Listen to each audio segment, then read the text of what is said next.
Assalamualaikum warahmatullahi wabarakatuh.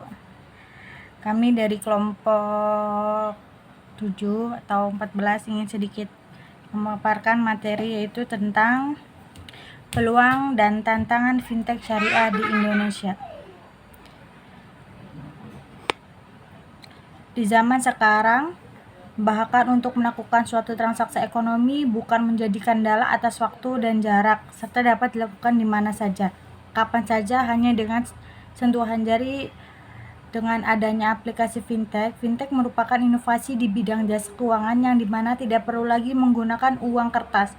Dengan kata lain, keberadaan financial teknologi mengubah mata uang menjadi digital agar lebih efisien. Dalam sejumlah literatur ditemukan beragam definisi tentang fintech. Secara umum dan dalam arti luas, fintech menunjukkan pada penggunaan teknologi untuk memberikan solusi keuangan. Lebih lanjut, secara spesifik, fintech juga dapat didefinisikan sebuah aplikasi teknologi digital yang bertujuan sebagai intermediasi keuangan. Kemudian peluang fintech. Yang pertama, otoritas jasa keuangan memberikan kesempatan bagi para pelaku fintech syariah untuk mendaftar secara resmi fintech-nya di OJK. Yang kedua, kemudahan teknologi dan informasi untuk kegiatan investasi dan donasi. Yang ketiga, kasus dan fenomena fintech konvensional yang terjadi di masyarakat. Yang keempat, terbentuknya peluang masuknya perkembangan teknologi di Indonesia. Kemudian ada hambatan fintech. Yang pertama, perizinan dan modal minimum pendirian fintech syariah menyebabkan fintech syariah yang terdaftar di OJK hanya 4, yaitu Amanah, Inter, dan Dana Syariah dan Alami. Yang kedua, minimnya pengetahuan masyarakat desa untuk mengoperasikan fintech syariah. Yang ketiga, masyarakat memberikan anggapan bahwa tidak terdapat perbedaan antara fintech syariah dan fintech konvensional. Yang terakhir, persaingan teknologi di masa depan. Selanjutnya, perbedaan fintech syariah dan konvensional. Fintech syariah dan konvensional merupakan salah satu tugas besar bagi para pelaku fintech syariah. Kuncinya terletak pada akad berdasarkan prinsip syariah yang digunakan dalam skema transaksi fintech syariah. Mengemukakan keunggulan penggunaan akad dalam fintech syariah kepada masyarakat merupakan salah satu upaya yang bisa dilakukan.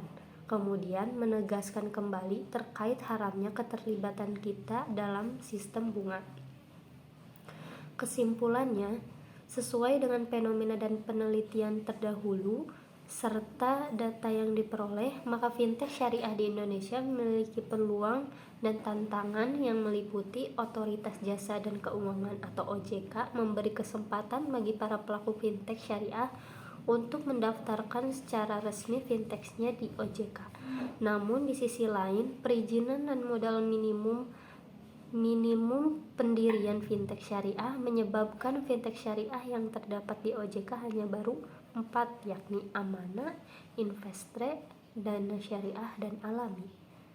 Yang kedua, fintech syariah menyediakan kemudahan teknologi untuk kegiatan investasi, dana donasi. Namun di sisi lain, minimnya pengetahuan masyarakat desa untuk mengoperasikan fintech syariah.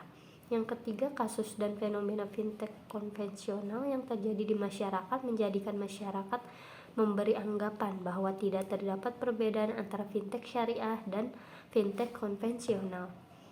Yang keempat, mayoritas penduduk Indonesia memeluk agama Islam. Saat ini ada lebih dari 207 juta muslim di Indonesia, namun di sisi lain kurangnya SDM yang menguasai akad transaksi berlandaskan prinsip syariah masih menjadi kendala. Yang kelima, terbukanya peluang masuknya perkembangan teknologi di Indonesia namun membuat persaingan teknologi masa depan. Terima kasih.